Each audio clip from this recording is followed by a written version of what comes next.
Hey everyone, welcome back to our video fly tying series. I'm Steve Worley, owner of the Worley Bugger Fly Company, and today I'm going to show you how to tie the Jughead Cranefly Larva. So it's middle of August here, 2023, and we're coming into fall fishing mode here in central Washington. And one of the big food items as our water starts to drop on the Yakima River is of course the craneflies. And the fish will spend a lot of time eating the larva over the next several weeks during this big kind of epic hatch that happens of these giant craneflies that happen throughout the river. And the cranefly larva, not a whole lot of patterns out there really made to duplicate the larva. Does a lot of swimming, a lot of movement in the water. Of course, the girdle bug that everybody knows, sometimes referred to as Pat Stone, that was an original girdle bug, or that was an original cranefly larva that was made by Al Troth on the Beaverhead and Big Hole River, made to emulate cranefly larva. So stay tuned, and I'm going to show you how to tie this relatively pretty simple cranefly larva, the Jughead Cranefly.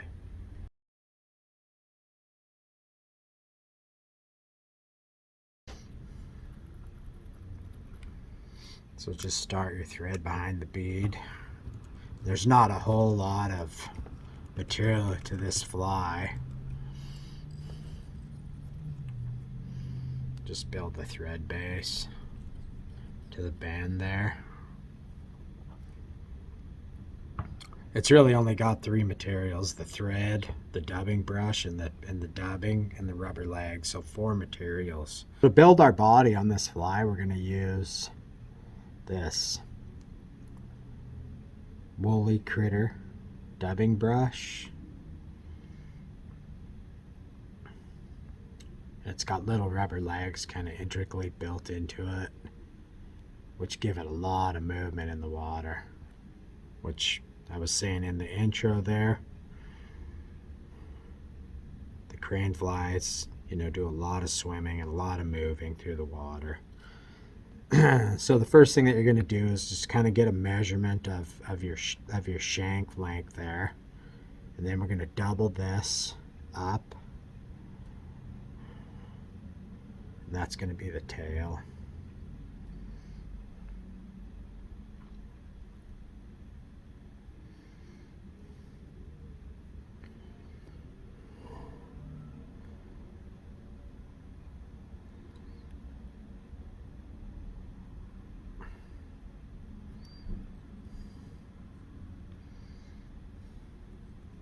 We'll just take that and bind that right down to the shank real well.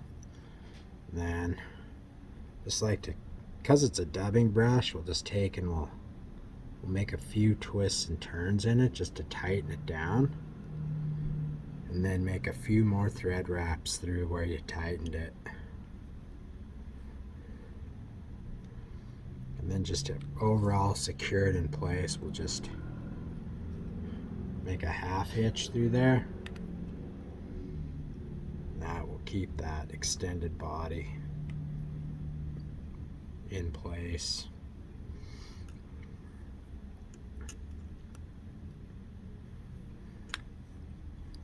Then just take and move your thread forward. Give it some space behind the bead, don't crowd.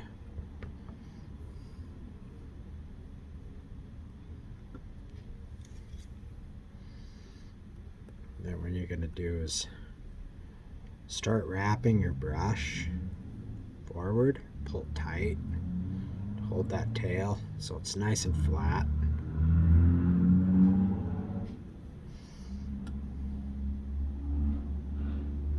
And then each time that you wrap forward, make sure that you're not trapping any of those rubber legs or any of those fibers, because you want those all sticking out.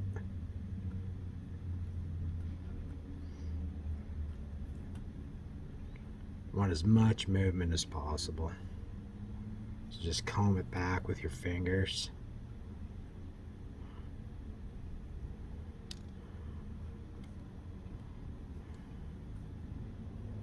you'll see that body kind of come to life.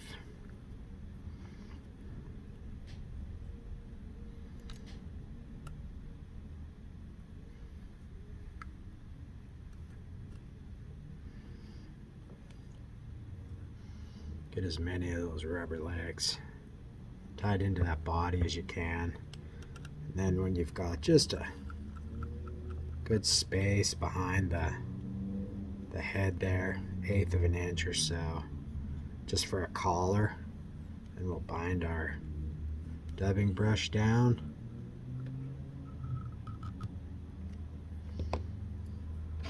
And then since these are wire, you don't want to use your good pair of scissors and get to chop these things, because it'll dull your scissor big time. So, and make sure you don't cut any of the rubber legs, but get in there close and then chop that off.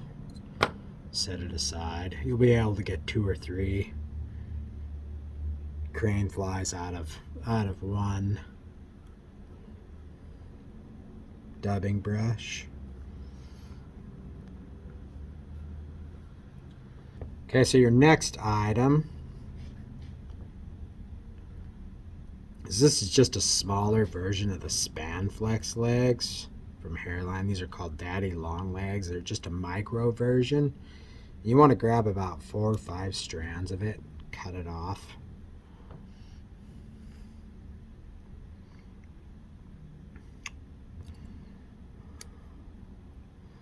Get them even. And then just lay them on the side. Tie them in. Go back against the body there. And then I'll just wet those tips. It just brings all those tips together just real quick. And again, hold it along the side.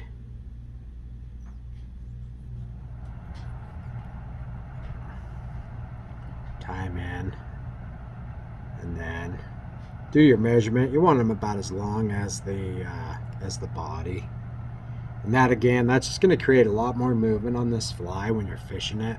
All those little rubber legs are going to be moving, giving it a swimming action in the current. And next, we're going to use this wiggle dubbing from Hairline, and it's just a nice rabbit fur, real spiky dubbing, but then it has the little rubber legged material all dubbed into it, spun into it. So you just take little tiny amounts of this.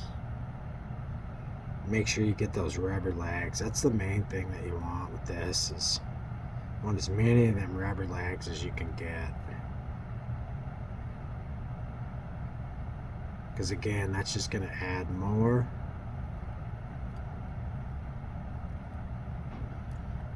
And then I'll just take and make a dubbing loop.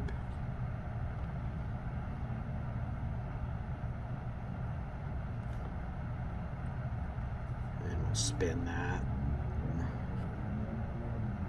Pull it tight. And then just take your brush.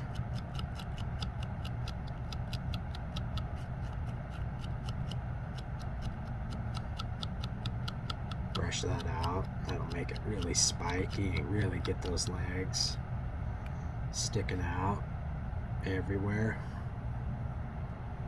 And then just comb everything back, and then we'll just start building the collar on this fly. Again, the emphasis on those that leg material.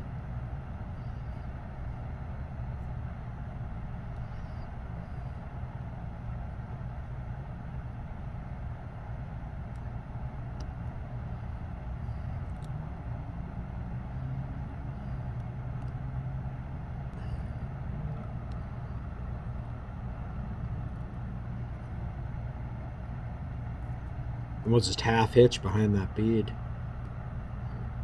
Make sure it's nice and tight.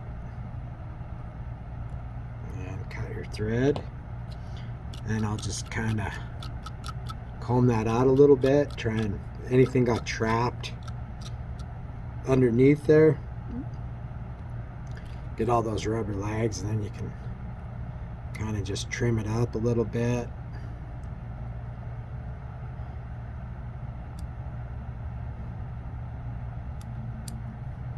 Look at the proportions, make sure everything looks good, and there you go.